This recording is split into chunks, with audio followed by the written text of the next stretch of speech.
प्रधानमंत्री नरेंद्र मोदी ने भारतीय राजनीति में एक और बड़ा कीर्तिमान स्थापित कर दिया है। वो देश के सबसे लंबे समय तक लगातार सेवा देने वाले निर्वाचित प्रधानमंत्री बन गए हैं। दरअसल भारत के पहले प्रधानमंत्री पंडित जवाहरलाल नेहरू ने 13 मई 1952 को पहली बार निर्वाचित प्रधानमंत्री के तौर पर शपथ ली थी।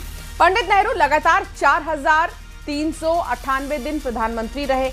नरेंद्र मोदी ने बतौर प्रधानमंत्री 4,399 दिन पूरे करते हुए सबसे लंबे कार्यकाल वाले पीएम का नेहरू का रिकॉर्ड तोड़ दिया।